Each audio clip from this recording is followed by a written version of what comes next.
Good afternoon. Thank you all for joining us for today's Lunchbox lecture, Southern California at the Dawn of World War II.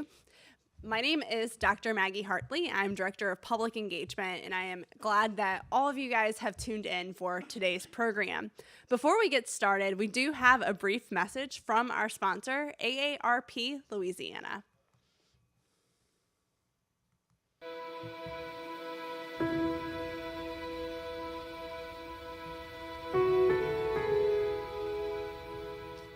Hello, I'm Joanne Jenkins, Chief Executive Officer of AARP, America's largest membership organization serving people aged 50 and over. With more than 5 million of our 38 million members currently or previously having served in the military, we're on a mission to support veterans and military families. That's why we've created a wide range of free resources, tools, and community programs to help veterans and military families navigate their options and meet challenges head-on. We've developed a job board that directly connects veterans and military spouses to employers wanting to hire them. And we have free resources that provide some military structure to starting a business. We know that when you're a military veteran caregiver, you start younger, care longer, and face many unique challenges.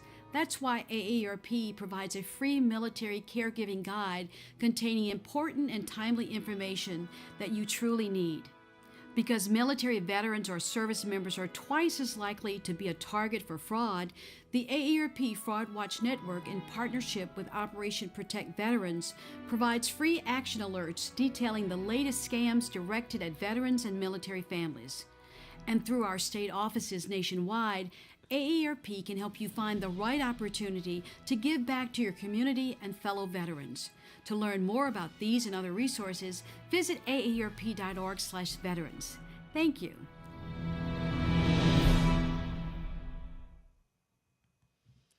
Well, thank you again to AARP Louisiana for their generous support of our public programs, not only our Lunchbox lectures, but a lot of our military and veteran-focused outreach as well. Now, for today's program, again, today's Lunchbox lecture is Southern California at the Dawn of World War II. We are privileged to have one of our curators in attendance with us today to talk a little bit more about this significant piece of history, looking at some unique topics related to it. So I'm really excited to have him dig in for us. Cory, join us up on stage.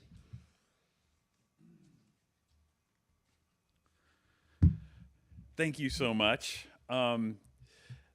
I was assigned Walt Disney Studios in World War II just recently, and I've also written a book called Southern California's World War II Aircraft. So when it came time to do another Lunchbox lecture, I thought, well, this is a pretty cool subject, and it's sort of strange, and there's all sorts of interesting stories to tell, and so I thought we'll dive right in.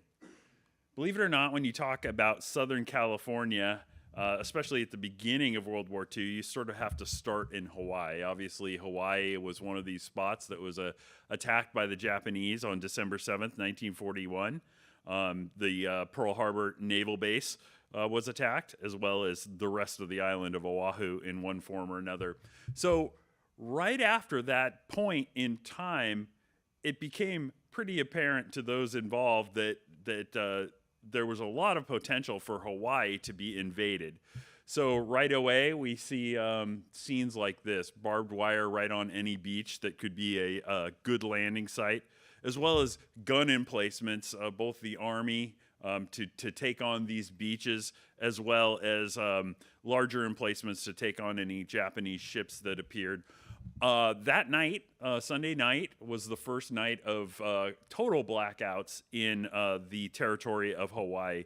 As well, you can see the money here on the bottom is overprinted or, quote, defaced, because there was a thought that if Hawaii was actually invaded, they wanted to make, in essence, all of the cash that was put in the hands of the Japanese useless. One of the things that happens is there's a whole sequence of events that takes place after the bombing of Pearl Harbor that most people don't really know too much about. Various submarines, including I-1, were in the area, and they took to shelling various port facilities in Hawaii right after Pearl Harbor. So you can see Hilo on the Big Island, Maui, Kauai. They're staying away from a lot of the big military bases on Oahu, the patrol planes, etc. And they're doing some of these outskirts, if you will. Now, at the time too, because they were expecting a land invasion, all of the citizens in the area were walking around carrying these gas masks as well as the kids. There's talk of Marines that were based on Hawaii at the time saying that sometimes these gas masks and gas mask bags seemed as big as the kids carrying them back and forth to school. The Cynthia Olson, a merchant ship, was on its way between Tacoma and Hawaii at the time. And you might imagine, coming from Washington State, what is it filled with? It's filled with lumber at the time. It was actually shadowed by I-26, another submarine, and the two got together and were paralleling each other before the attack on Pearl Harbor. The captain actually waited until Pearl Harbor had been attacked before attacking the ship. He did so, fired a torpedo that missed and came up and used his deck gun to fire on the Cynthia Olson. Now you can imagine what it takes as far as holes in this vessel to sink it when it's filled with lumber, which floats. It took a lot, but eventually, after a couple of tries, they did in fact sink the Cynthia Olson. Most of the crew got into lifeboats. So lots of pieces of the vessel, including lumber, are washing up on Hawaii shores. So this gives you a little bit of an idea of what's happening at the time, relatively close to home. So we're going to move a little farther in towards California. This beast is actually skulking off of the California coastline. It was I-17. They have a picture of I-15 here. There's no recorded picture of I-17. So just imagine it looks like this, except it's got a 7 on it instead of a 5. So events really heat up on February 23rd, 1942, where the I-17 appears near Santa Barbara. That's above Los Angeles in the scheme of things. And his target for the night is the Elwood oil fields. They look a little bit like this. As one of the things that you're going to see as you go through a lot of the imagery today is so many oil fields and oil derricks in the Southern California area that are mostly all gone, or at least not these high profile. I should as well say that most of the imagery from today's presentation are from the National Archives or the Library of Congress. There are a lot of government photographs. So when the Japanese submarine started firing with its deck gun, it's got a 5.5 inch, 14 centimeter deck gun. It was the first naval bombardment of the United States by a foreign power since the War of 1812. So the main target was this Richfield Aviation fuel tank that was near the water's edge.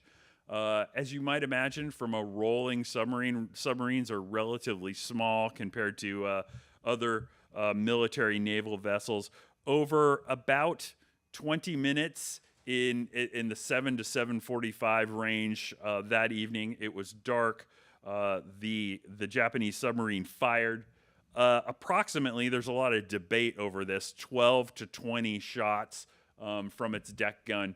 The crew of the oil field wasn't there. There was sort of a skeleton crew, security guards, and some maintenance going on and the like. This is followed up later on by an attack on Fort Stevens, which is at the mouth of the Columbia River later that summer. The submarine briefly dueled with a shore battery that was nearby. So this is kind of cool. This is supposed to be, and I don't know, we can debate this all evening or all afternoon. This is the Japanese crew actually firing their deck gun. And you can see there's a commemorative postcard of the attack on Elwood down here that these postcards are floating around in in Japan at the time. There was very little damage. The big tank that we discussed was missed. It came down to an oil derrick damaged and a pump house destroyed. And the only injuries was one of these 5.5 shells didn't explode, and while they were trying to defuse it, it went off and it injured a soldier. So, as you might imagine, a little bit to the south, Los Angeles is quite keyed up at the time. As we're doing the World War II, the Walt Disney Studios in World War II, there's a great film in there from Walt Disney. He's narrating it, and he says, later that Sunday, meaning the Sunday that Pearl Harbor was attacked, the Army showed up, and they started setting up guns within the studio parking lots. And we see this happening all over. Walt Disney Studios was about 4 miles away from the Burbank, what's today the Burbank Airport or John Wayne Airport. At the time, it was where the Lockheed aircraft building facilities are. So this gent's right outside of Lockheed. And so everybody is expecting Japanese attackers in one form or another, and sort of pretty fired up about it. On a total sidebar, a lot of these production facilities that we'll talk about later within the Southern California basin they have guests, meaning anti-aircraft crews, Army soldiers coming in, and there's a whole section that I was able to read in the employee newsletter for Douglas at the time that the soldiers were obsessed with these crates that the airplane engines came in then. They would dig trenches and they would line them to shore them up with these crates, and they would build themselves little hovels and guard towers and things. And so they're all like kids with blocks. They've got all of these, each Pratt & Whitney, or in this case, a Wright Cyclone, comes in one of these giant cases. So back to our story. So the night after the attack on the oil field in Santa Barbara is quite a night in the Los Angeles basin area. So we're talking about February 24th, 1942. Now, again, we could debate all afternoon how this goes about or how this happens, but the official report is that it is a meteorological balloon that gets away at night and is caught in the spotlights and fired upon repeatedly. And I think one of the things that happens is once these anti-aircraft crews start firing, others join in, even though they're not really seeing anything that's completely apparent. Other people discuss aircraft in the area, etc. After the war, the Japanese confirmed that they did not have any enemy aircraft in the area. How do you get an aircraft to California? Some of Japan's submarines actually had the ability to house an airplane that could be unfolded and deployed over time. So the what becomes known as the Battle of Los Angeles sort of unfolds in two phases. One very late at night on February 24th, and there's a sort of a resurgence on February 25th that morning. Two big barrages, about 1,400 big anti-aircraft shells are fired over the area, and they do not hit anything, at least nothing in the air. Of course, what you fire up does come down. So we have lots of reports of damaged cars, damaged property, etc. The casualties of this event come to 2 heart attacks in the Los Angeles area, as well as 3 fatal car accidents with all this commotion going on.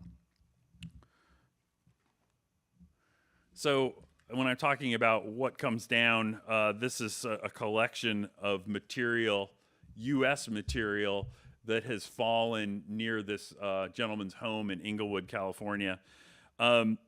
What we see, too, is that this is sort of the basis of the Spielberg movie you've never seen called 1941, in which a submarine shells an amusement park thinking it's Los Angeles. And as well, sort of the paranoia of the airplanes attacking. Now, on the other end of the spectrum, something that's not very fun and happy to discuss is right after Pearl Harbor, we see many Japanese, including Japanese citizens. Actually, 2/3 of them were American citizens. Excuse me. About 240,000 Japanese were moved out of what the military and government deemed as strategic areas, which were along the coast of California as well as Oregon and Washington. Now, out of those, 93,000 of these Japanese persons were in the California area. Of course, they were moved to various camps inland. California's view of who's Japanese and who's not was if you were 1/16 Japanese ancestry, you were part of the incarceration effort. This gives you an example of sort of what these camps look like. Now, one thing to remember is this is something that happens quite a lot during World War II. As well, the United States did something very similar within Latin America at the time. Over 2,000 people of German descent who'd gone to Latin America, meaning South and Central America, as well as a handful of Italians and some Japanese, were rounded up by the United States and these Latin American countries and sent to camps. Many of them actually went through Camp Algiers, which is just very local here, before they were distributed to camps elsewhere. Talking about California in a general sense during the war, as you might imagine, and we'd even discuss it today, that California is a huge manpower and economical powerhouse within the United States. So we're looking at almost 800,000 Californians who enter World War II, the armed forces at the time, as well. I forgot to talk about this. So Dr. Seuss, a very controversial character these days, and his work does not only include Hop on Pop and Green Eggs and Ham, but political commentary cartoons like this were taking place at the time, and this is one of Theodore Geisel, aka Dr. Seuss's cartoons from the era. Now, back to California. One of the other things that's huge about California during World War II is that it's a realm that has relatively mild weather all year round. So we're seeing this being leveraged for the war effort in a huge way. And many of those incarcerated Japanese citizens are working in the fields as well. In addition, these are some of the things that I'm not going to talk about in super detail because you sort of have to draw the line. A big producer of ammunition during the war, as well as technological gizmos, for lack of a better term.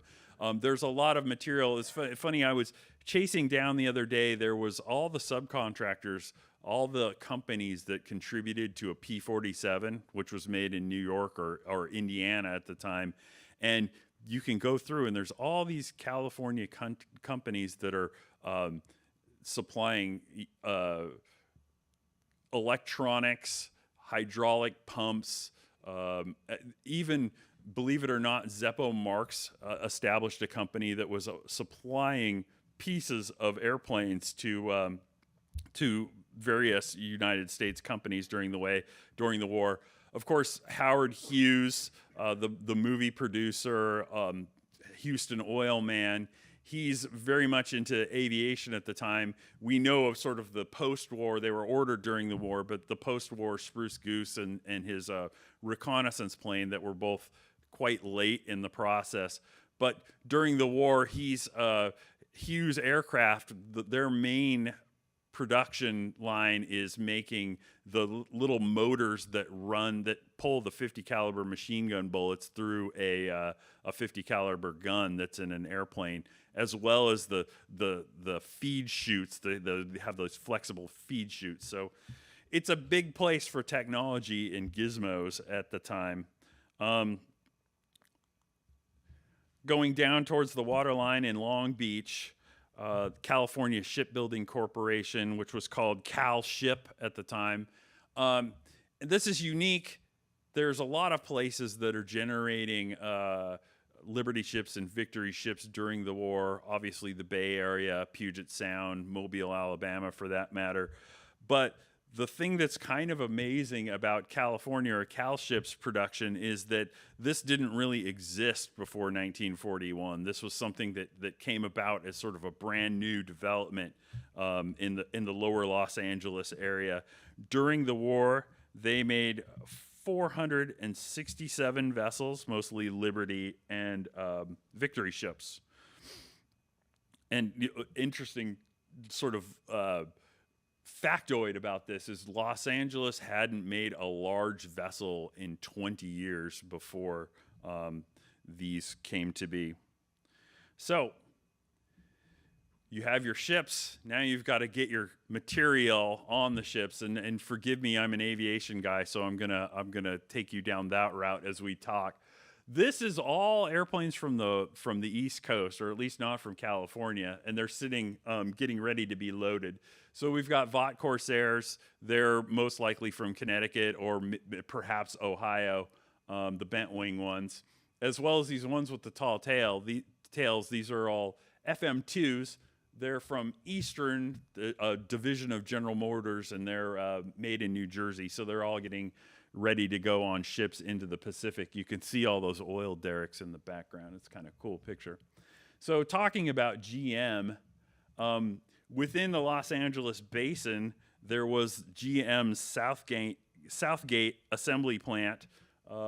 Before the war, they have this term for these plants, and I always loved this one. It was called a BOP plant, which meant Buick, Oldsmobile, Pontiac. That's what they were doing at the plant, obviously making automobiles. During the war, they switched over to tanks, so we have lots of M5 Stewarts and M5A1 Stewarts, about 500 a month coming out of the former BOP plant. Now, when we hop into aviation, that's sort of the big hub of the Southern California area. And I thought it would be kind of fun to do a little survey of some of the people that worked at these Southern California plants that you may recognize, you may not. And I'm always ahead of myself. So these actually were obtained from the National Archives at Riverside. Airplanes that are wrapped and ready to go into the Pacific, so they're loading them onto Victory ships. Of course, we can distinctively tell this is a P-38. It was made in Burbank, very close to home, and this is a P-47. It was made very far away. Wrapped up, dropped down into the hold of one of these ships. Oh, I'm so far ahead of myself. Okay, so let's talk about aviation. Before World War II, this is sort of what your average aviation worker looks like. This happens to be a photograph of the parking lot at lunchtime at Consolidated in San Diego in 1940.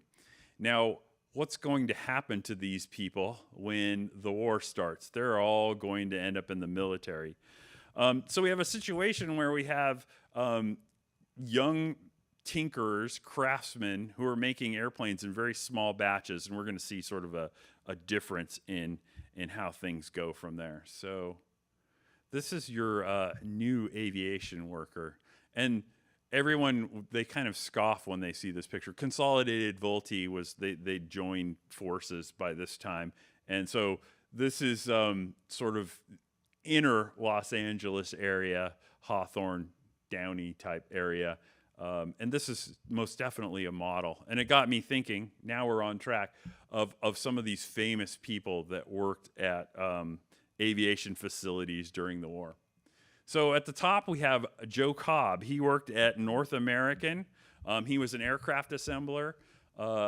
You may recognize him from our gang. In the days where things were a little bit less proper, he was considered the fat boy, the fat kid. Our gang became Little Rascals. Interestingly enough, Joe Cobb stayed with North American until 1981, so he was there for decades and decades.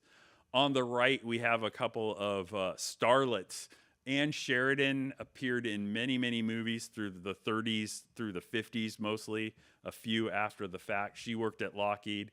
Dawn Kennedy was from Seattle. She started working at Boeing during the war, decided to come to Los Angeles to get her big break, and worked at Lockheed until she got on her feet. She appears in just a handful of 1945, 1946, 1947 movies. And then Joe McGugan, or John McGugan, this is back to sort of making gizmos. Bendix was a place that made aviation parts, mechanical things. He worked as an animator for Disney before World War II, and his claim to fame is his hands are actually the models for the gnarled hands of the witch in Snow White and the Seven Dwarfs. I don't know. They don't look so bad here. I think that, animators, they do a little of exaggeration. Emerson Mac Mackenzie, famous track star, javelin record holder, worked for North American. And then Mary and Betty Dunkel worked at Consolidated in San Diego. This is not a picture of them. When you go and you try to Google late 1930s local acrobats, you don't find a whole lot. So they were part of the Flying Dunkels, which I know you're all very, very familiar with. But these people all worked at the plant, the different aviation plants during the war. Then there's this lady. You probably know her now as Marilyn Monroe, but she worked at Radio Plane in the Los Angeles basin during World War II. George Welch, a Army pilot, famous for the attack on Pearl Harbor. He and Ken Taylor actually struggled into the air in their P-40s, went south from, this is kind of an interesting story. Their airplanes were at Haleiwa. They were based at Wheeler. And when they woke up that morning, like in their tuxedos, because they'd been out, let's say, socializing all night, they actually had to drive Ken's Dodge. It's about 10 miles between Wheeler and Haleiwa because the airplanes had been taken there for gunnery practice. So they were in a relatively remote location, came south, tangled with the second wave of airplanes that were over Pearl Harbor, and each of them, Taylor and Welch, shot down 2. At least that's what they're credited. He's the guy on the right here. He became a test pilot for North American. So P-51s would come out of the factory and he'd ring them out. He actually is killed in the 50s in an airplane accident. And Veronica Lake did not ever work at a factory. This is a Life magazine photo shoot. One of the things that was absolutely critical and sort of passed up when you talk about Rosie the Riveter a lot is the fact that this was a super dangerous job, an industrial job. When you see it discussed, airplane building is considered not as dangerous as shipbuilding and logging and things that are really scary. But you could look at it as sort of the safest of the dangerous jobs or the most dangerous of the safe jobs. So this was an article with Life magazine on hairstyles. This was actually a picture that I acquired because I need it for a project I'm working on. Obviously, her long locks are getting caught in the drill press here. So one thing that's interesting and worth remembering about California or the West Coast in general, total car culture. One of the first things that happened at all these aviation plants is they started doing a survey of like, how do you people get to work? Most of them had their own personal car. We see a lot on the West Coast of like 96% of the people that are working in these factories possess their own car. Now, all of a sudden, gas is in demand. Rubber for tires is kind of non-existent with the situation in Asia. So we see where car culture is just booming, especially on the West Coast. We see that having to be tamped down. Here we go with this guy on the right is a Lockheed employee who's fretting over his tires. As you might imagine, vulcanization, the quality of cars even when it comes to gas consumption, is a lot more than today. An average worker is going to be getting 4 gallons of gas, which is not going to get you per week, not going to get you too far. So what we see is a solution or alternatives. One of them is carpooling. There's great amusing stories of, the young 19-year-old girl who's going to work in a carpool with all the cronies, and the dad coming out and sticking his head in the back, into the open window of the car and saying, "No, I'm not going to have any trouble with any of you gentlemen, am I?" As well, we've got a situation in SoCal where you can actually take a bike or walk to work if you live close by.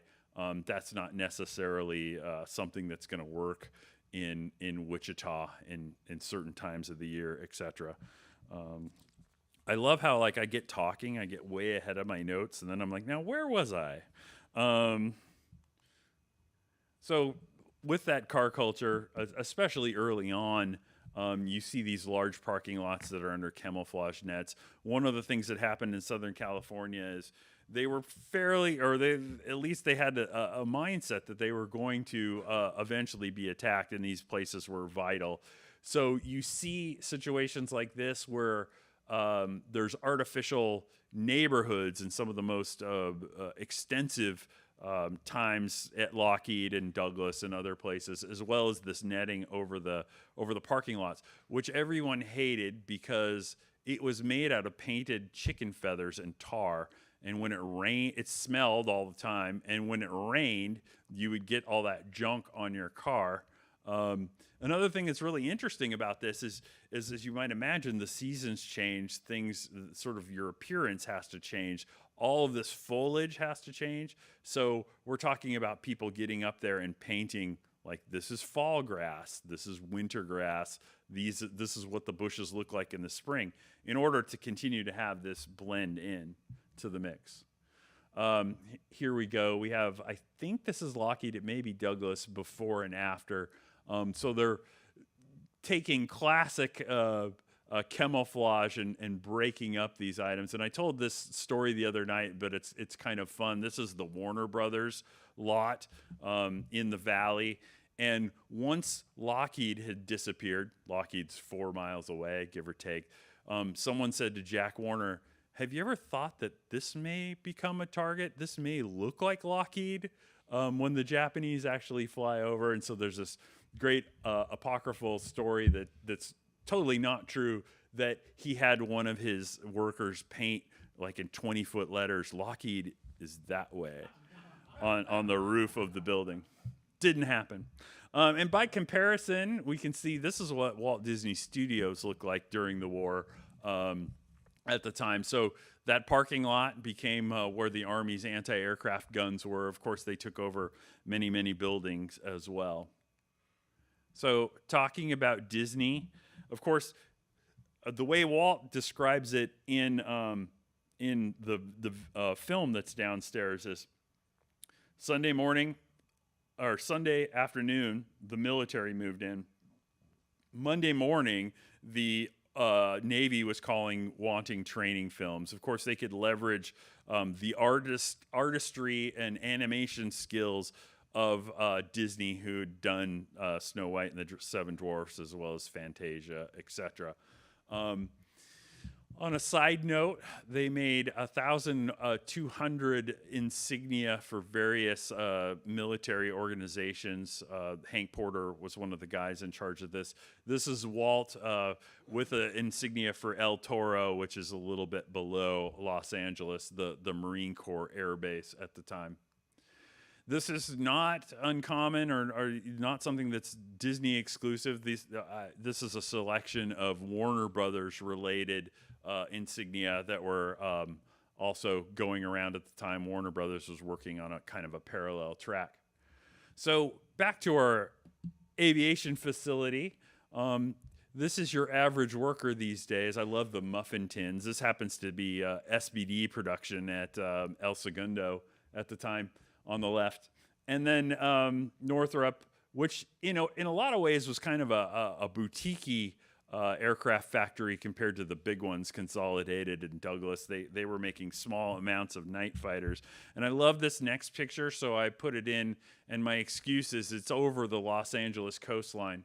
But P-61 Black Widows they were equipped with a radar system, and you usually can't see it. It's under this plastic nose, but this picture into the light, which was acquired from the National Archives, you can actually see the radar sitting in there, which is kind of cool.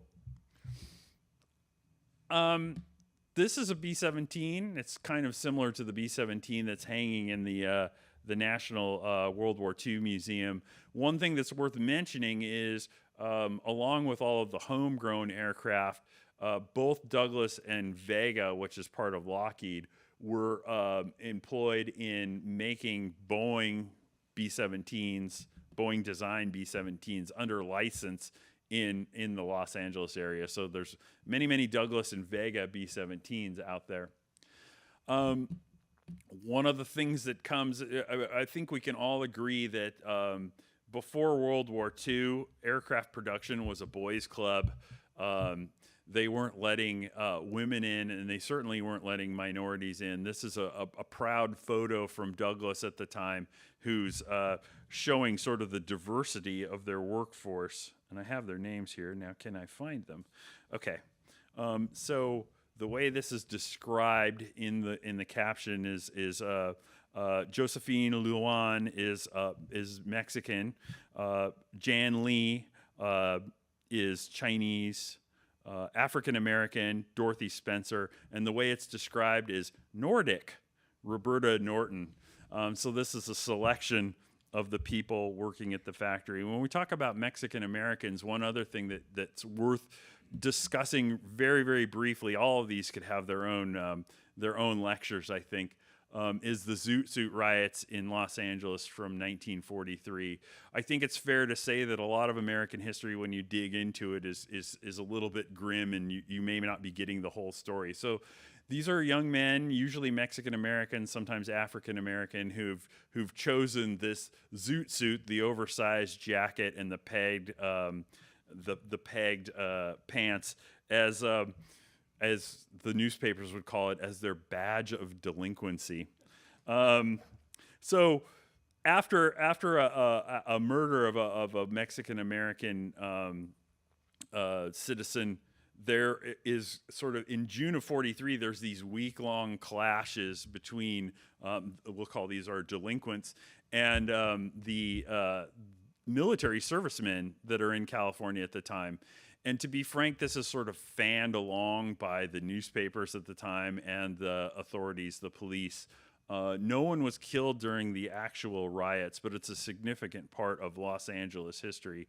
Now, it's fair to say that even though there were these huge cultural differences, Mexican Americans contributed vastly to the war effort in California, just like Native Americans in Oklahoma and Arizona, et cetera, throughout, or African Americans in the Midwest and beyond. This is Lydia Martinez. She's 19 years old when this picture was taken. She is 5'2", and she weighs 105 pounds. Her job at Consolidated in San Diego is to operate the hydro press, they call it. It's a hydraulic press. So with the press of her finger, she commands 4,500 tons of pressure. They're, in essence, hammering out parts for aircraft in this big hydro press. Another total sidebar is there's sort of a communal feeling among all these Los Angeles Basin aircraft companies, and this big complex piece of machinery died quite often. And so you see a situation where Lockheed is borrowing aluminum tubing from North American, or the hydro press at Northrop dies, and so overnight they're trucking all their stuff to San Diego to run their press, and then Consolidated's press dies and everything moves to Douglas. So they're all working together, making parts as best they can and as quick as they can. There's a huge African American contingent of war workers in California. We talk a lot about the Bay Area and shipbuilding at the time, and that's actually really significant, and it's where a lot of African Americans worked. And there's maybe a sort of a grim story behind that too, that aircraft work for the most part was considered high tech and somewhat safe and indoors, whereas ship work is super dangerous outside type of work. So where you see pictures like this of African Americans working in facilities, it's worth mentioning that historians will bring up the point that you're still seeing a lot of these aircraft companies. This happens to be North American's janitorial team at the time, working jobs that are less skilled, and they're not getting the same opportunities that the white women are getting during the war. As well, when we're talking about this sort of cross-section, super young people.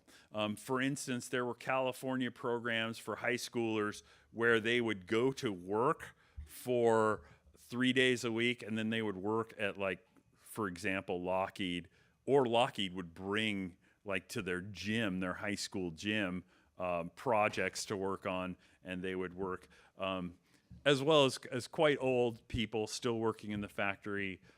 I don't know how old this lady is. She's at Consolidated. The oldest I was able to find was at Boeing in Seattle. There was a gentleman there, and he was, gosh, I think he might have been in his 80s or 90s. He was still working the floor. He had the employee newsletter had interviewed him, and he'd literally been in the Civil War. And they said, now the math doesn't work out, and he was like, it was for the South, and they would take anybody. I think he was like 12 or 13 at the time. So it's kind of an amazing story.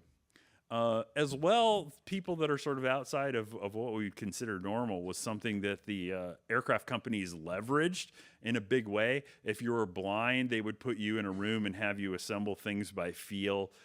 Deaf people were put in places where auto hammers were because there's just blasting sounds all day long.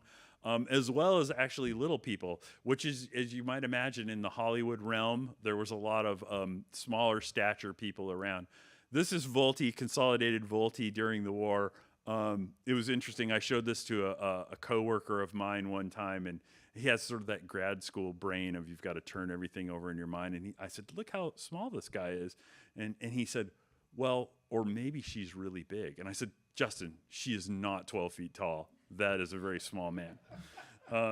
So it's kind of cool. Now, another thing that's worth mentioning is we think of this poster, this inspirational poster, the We Can Do It poster, and sort of maybe the glory of being an aircraft worker.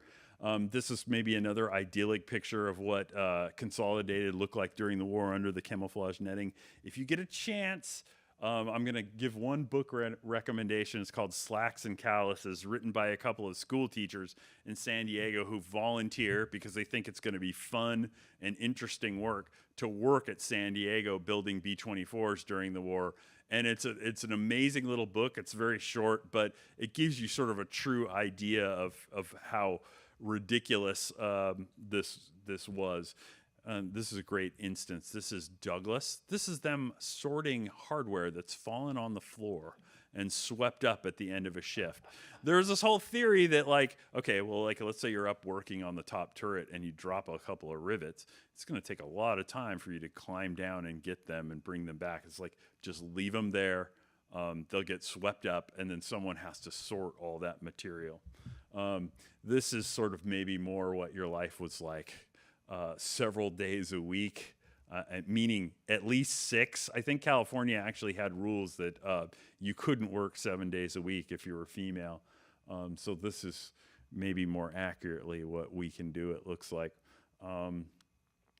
Another thing that's interesting is these facilities are massive, right? And so people, you've seen a person on a bicycle, and this was a staff member, actually a front staff, an office staff member at North American who's adopted her roller skates. It was very California, to cruise around the facility. This is it's funny. I was looking at this today, and I was like, this is a Library of Congress war information picture, and I'm not sure it's super appropriate. So I'm gonna just keep going here. Lockheed actually, the people at Lockheed actually worked outside for quite a while during one summer because they were renovating the building in order to put in an automated conveyor belt system. So this is people working on P-38s outside because the work could never end. Now, I'll just go through a sort of a Hall of Fame here at the end, and we're getting towards the end, and I promised I'd take questions. So California airplanes during the war make up, so from drawing boards in California, they 41% of the military airplanes from World War II came. That was like a Yoda sentence, so I was sort of backwards. But if you literally made in the state was 27%, but Consolidated, North American, etc., had airplane factories elsewhere. So if we're talking from California drawing boards, of course the famous P-38 shot down Yamamoto. Richard Bong, the top ace of the United States, flew a P-38 during the war. The B-25, the National World War II Museum's B-25 was designed in California and it was made in Kansas City. Of course, they're famous for the Doolittle raid during the wars and being super ubiquitous. They were everywhere during the war. P-51s, designed in California, believe it or not, in like 114 days, which is sort of insane to think about considering how successful and, again, ubiquitous this airplane was in Europe as well as the Pacific. This is an interesting picture, and you see it a lot, but it's sort of this evolution of the airplanes. You see in the back here, there's either a B or C model with they call it a Razorback. It doesn't have the bubble canopy cockpit. Then the next one in line is a D model. They were made in Los Angeles and Dallas during the war. And when you eliminated all that back body to the airplane, it started to get kind of squirrely on you as far as control went. So if we hop to the next one, you're going to see this little fillet they've actually put in front of the tail in order to give you more surface area to keep the airplane under control. So those three in a line are kind of as the airplane evolves over time. The National World War II Museum's airplane is mixed from other aircraft, so it was probably from the California area as well as Dallas. The SBD, famous, this is a Douglas product, famous for winning the Battle of Midway.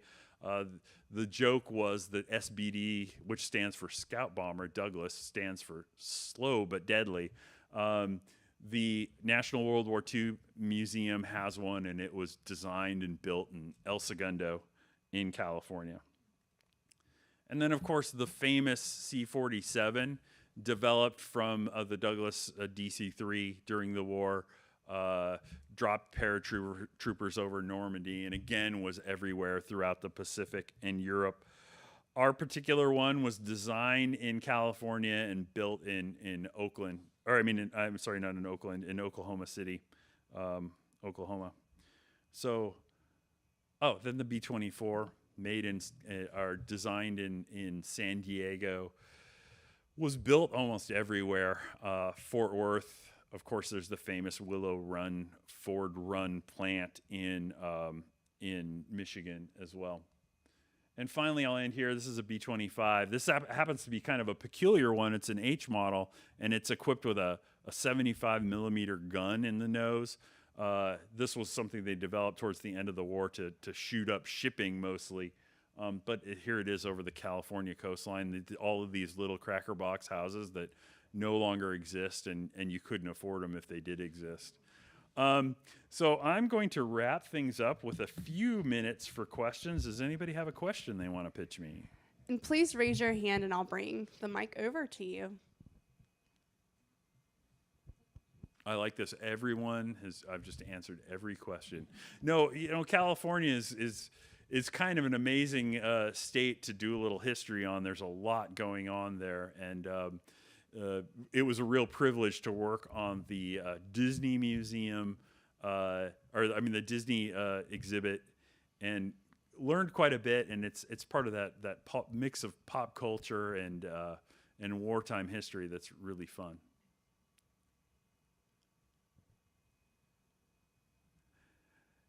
So I have a few minutes. I mean, you guys are all so shy with questions. So I think it would be fun to talk about the Disney exhibit in sort of more detail.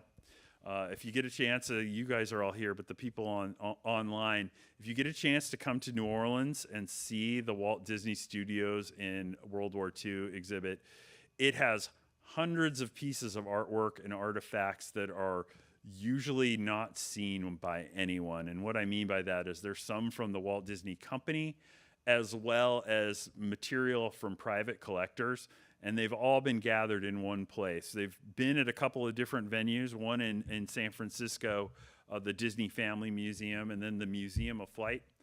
And this is the only chance to see some of that material off of the West Coast. This is going to be its final stop at the National World War II Museum, and it'll be on display until September 24th of 2023.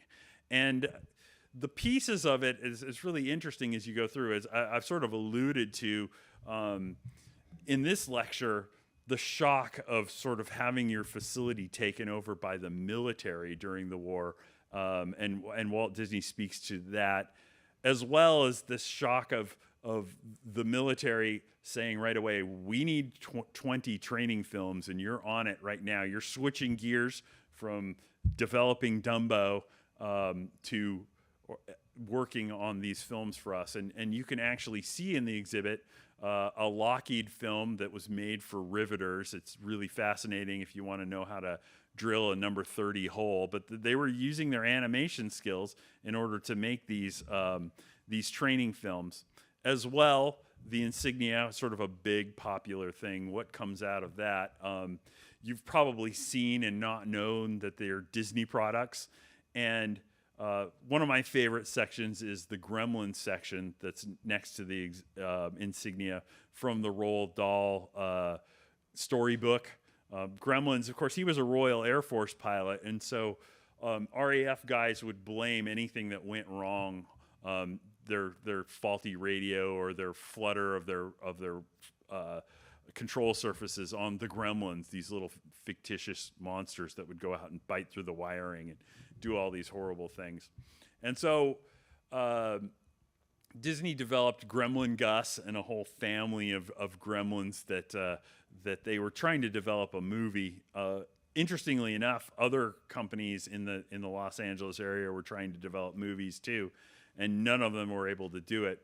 Probably sort of the most famous thing to come out of the Gremlins was the fact that the Women's Air Force service pilots, or WASPs, adopted the insignia of the female gremlin, whose name was Fifinella, and it appears on a lot of leather jackets. Of course, there's Life magazines down and patches down in the exhibit that relate that. The National World War II Museum actually possesses a Fifinella jacket, which you can see in the Freedom Pavilion on the very top floor. I think it's on the 4th floor of the Freedom Pavilion among all the flight jackets there. As well, there's a great section on inter-American affairs during the war. As you might imagine, Latin America was this sort of quiet place in this global war, and it was very important for the Allies to be able to leverage the manpower and the resources that were in South and Central America during the war, because if you want rubber, it's not like you can wander to Asia and get rubber with the Japanese taking over many of the nations there. Or if you want oil reserves, North Africa is being fought over at the moment, and it's a lot easier to look to South America for that sort of thing. So FDR, of course, had this good neighbor policy, which was established in the late 1930s. And a core of about 15 Disney artists as a PR place, or as a PR project, in order to help the U.S. government, in order to familiarize Americans or folks from the United States with what Latin America was like, actually went to Latin America in 1940 and did their best, dedicated themselves to making films and print material that would promote sort of the friendship between the two regions or the two cultures. And lots of famous Disney characters like Jose came out of that. And some of these Disney characters appear even today. Interestingly enough, that's one thing that's worth mentioning with insignia is lots of times these characters that were developed in the 1940s for Disney appear in more modern material with Disney today because they have an archives. So when the archives needs sea creatures for Little Mermaid or something like that, they'll go and they'll flip through all the files and they'll pull out the happy fish and the crabs and the other things, and they'll reanimate them, if you will, for the newer films. So it's kind of cool. So every once in a while you see Panchito or Jose in something. As well, print media, they're working on doing posters for these aviation manufacturers and other things about don't be a job hopper or eat your breakfast. It's the kind of thing that because you as a worker were sort of a commodity, and conceivably you're going to be making less planes to go to the front if you get severely sunburned or can't go to the doctor or you're fighting your traffic ticket. Aircraft manufacturers were a little bit like Google is today. They had everything in-house so that you never had to leave. You just had to concentrate on riveting, and we'll fight your ticket for you.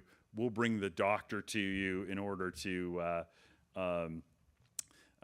you could have your checkup here, etc. down the line. So the last section of Disney is sort of perhaps one of the most famous and kind of multifaceted, and it was actually the biggest challenge when doing the Disney exhibit, because we knew we were going to have, so it's on films, it's on propaganda and entertainment films, and the Walt Disney Studios in World War II exhibit was developed with these kiosks that we were able to see snippets from all of these films, like Donald Gets Drafted or Reason and Emotion and Victory Through Air Power. And basically one of our biggest physical issues was you're going to have 5 cartoons playing all at once in sort of the same realm. And so as you go down there and have a look at it, we've actually sort of cordoned it off, alcoved it, if you will, in order so this screaming Donald Duck doesn't mesh with this Victory Through Air Power air attack, and you've got this huge noise going on. Another thing that's worth mentioning about the exhibit is Donald Duck is very prominent throughout the exhibit, not Mickey Mouse. Of course, Mickey Mouse was sort of Disney's flagship, and there's a lot of theories as to why he doesn't appear in as much material. The one I like the best, so it's going to be the one I'm going to go with, is Mickey's a nice guy. He's a little passive, he's a little mellow, he's a little happy. Whereas Donald Duck is a little bit of a buffoon, and he's loud, and he's angry, or at least has the opportunity to get angry. And this sort of meshed with maybe how U.S. servicemen saw themselves as a little edgy, a little angry, complainers, etc. And so Donald appears the most, although you do see Mickey as well as Pluto and Goofy and many characters that were developed during the war, as well as that you see that become famous after the fact. All right, anybody have any questions about the exhibit? Yeah, Mike. Cory, you mentioned the training films. Mm-hmm. Would you expound on how effective they were versus the normal military training films, and then how that transferred into modern day era? Yeah, I mean, one of the things that's worth mentioning about the average U.S. serviceman, very young, in their 20s, middle 20s at the time, and what you find is comics, cartoons, and this would sort of extend to animation, was very appealing to a young man or young woman at the time.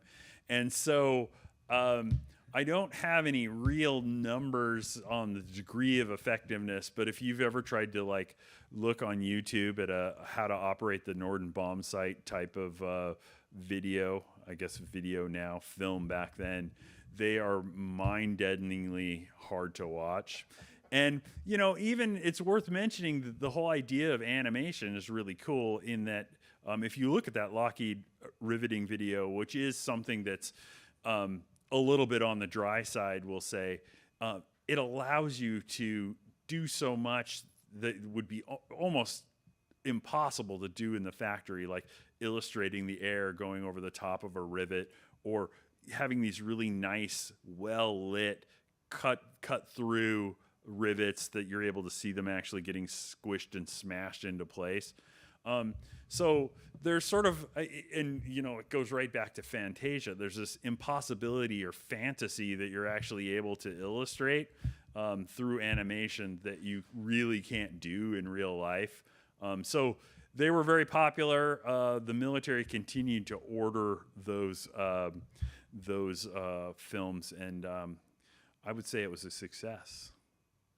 And with that, I know we're coming close on time. Maggie, do you want to take over? We are at the end of our time for today's lecture. Thank you, Cory, for a wonderful lecture today.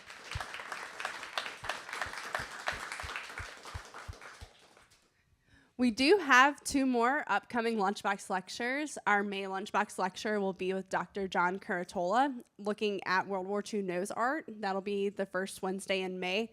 And then the first Wednesday in June, our Lunchbox lecture will feature a Medal of Honor recipient talking about PTS awareness. So we look forward to having all of you join us both in person and online for those lectures. Stay tuned to our website and social media for other programming that you may find interesting. And take care. We'll see you next time here at the National World War II Museum.